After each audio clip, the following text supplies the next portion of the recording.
many of us had the opportunity to see firsthand. I think we're going over the records. Over 100 people were given junior fellowships during the first 25 years of the Institute's life. And it was last year they had their 25th anniversary, I believe. So and that amounts to a big chunk of money, probably close to $1 million worth of grants that were given under this program. And I said 100 people, graduate students and faculty, benefited from the opportunity of soaking up the culture of Vienna for 3 or 4 or 5 months, depending on the length of their stay. The Institute was a place where we always met interesting people. Surprisingly, at some of these conferences, I remember one of the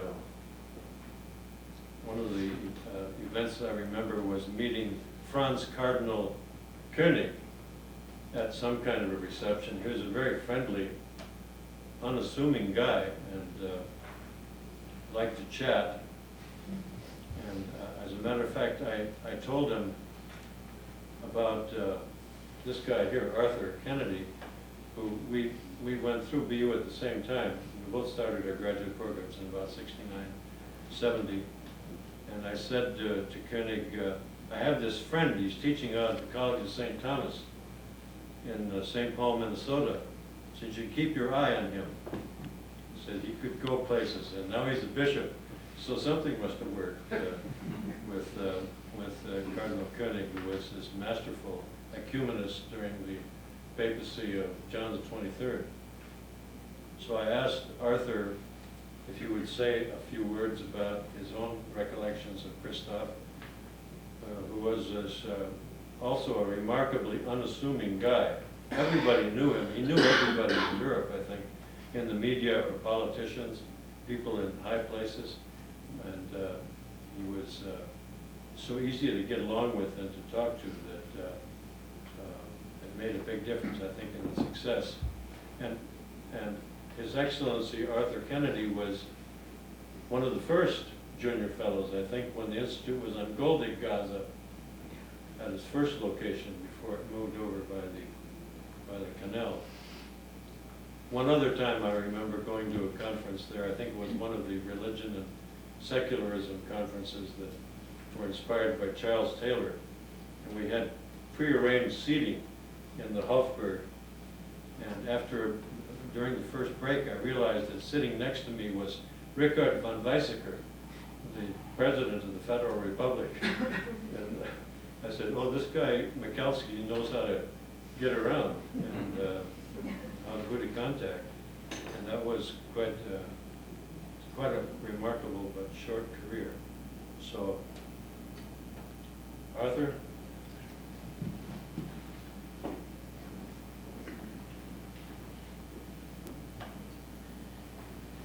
Thank you very much, Alan. I'm very grateful to you for this invitation to participate in this memorial program for Krzysztof Michalski. Former rector of the Institut for Wissenschaften, Menschen, Vienna professor of philosophy at Boston University, and prior to that at Warsaw. As Alan said, it was my good fortune to have been a fellow at the Institute in the spring semester of 1991. And likewise to have had opportunity to have met him here on several occasions when he came to teach fall semesters, and then on other occasions when I was in Vienna for the other matters in the late 90s and into the early 2000s. During my time, as Alan said, we were at Goldegstrasse, right across the street from the Upper Belvedere Palace. It was a beautiful place to be. But already at that time, conversations were underway that the space that they had was not sufficient, because in 1991 was great growth that was taking place. And foundations were beginning to become very aware of the work that Krzysztof was engaged in. And I know during that time that I was there, the Ford Foundation had made their first sortie to meet with him and to begin to look at the programs. And they had given him great encouragement as to the fact that they were more than willing to begin to consider significant funds for the Institute. 1991 was also a very, very interesting year because, in a sense, it was the first time when the members of those from Eastern European countries who had been brought to Vienna for these preparations, conferences, in order, in a sense, to prepare them for the fall of the Soviet system. And so they were being educated by people in the humanities, people in the social sciences and human sciences. And in 1991, conferences had been established by Krzysztof to bring people in to deal with the various dimensions of what it means to create a civil society. And so there were conferences on economics, on education, on media, on the way in which, in fact, questions like I can remember the members from the Hungarian group in the economic conference raising questions about the possibility of creating a stock market in Hungary. Everything had to be redone. The transformation of horizons had to take place across the board. And the Institute was the leader in being able to bring people who were dissidents themselves, as Krzysztof had been, to bring them to Vienna in order to have them prepared to become people who could replace those who lived under the ideology of the communist and Marxist structures. As you all know, there have been a series of memoria in honor of Krzysztof, all of which capture something substantive about his person, his wisdom, his character, his humor. This evening I would like to reflect on his life, and to do so from themes that he himself had so deeply engaged, in which he carried into the work of the Institute and the programs that it sponsored. I wish to pay attention to the larger context of his vision and to the elements of a very insightful talk given in Vienna in 2002 at the Institute by Paul Rector, entitled Entre la mémoire et l'histoire. Krzysztof Michalski belonged to a way of life in Poland. It was a way of life that was governed by vast systems of communist political and cultural propaganda.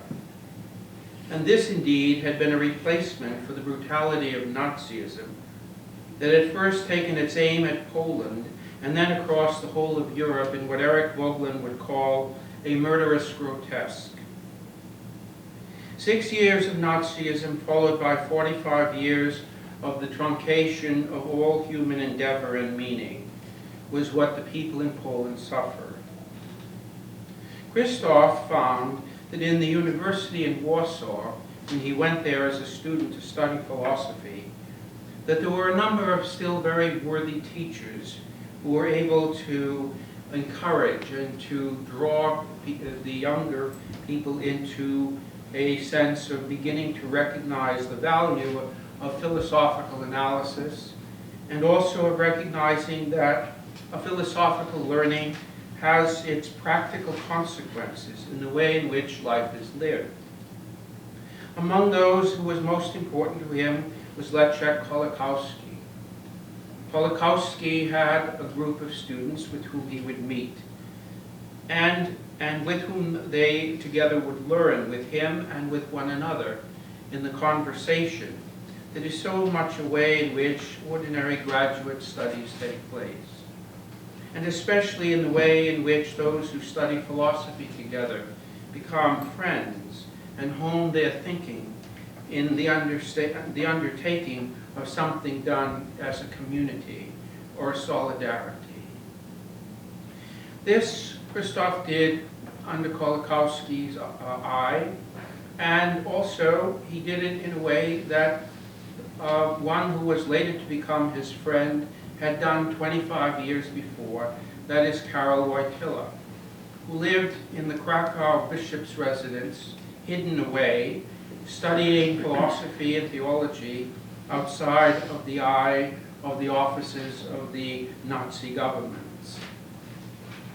The collaboration that was experienced by both of them in the way in which they began to realize how it was that they too would have to someday become mediators of meaning and of learning, allowed them to themselves imitate this kind of way of life, of being able to draw people to themselves, so that they would have a little small group out of which they would then begin to spread their sense of purpose, their sense of freedom, their sense of ethical values related to human conscience, and to the rethinking of policies that would permit insights to become effective in their own living and in human history.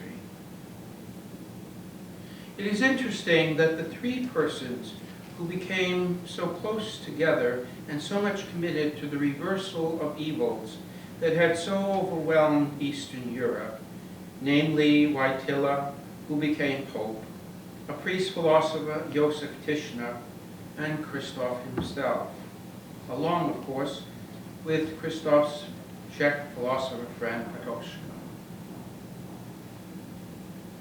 All of them had become interested in the study of Husserl's phenomenology.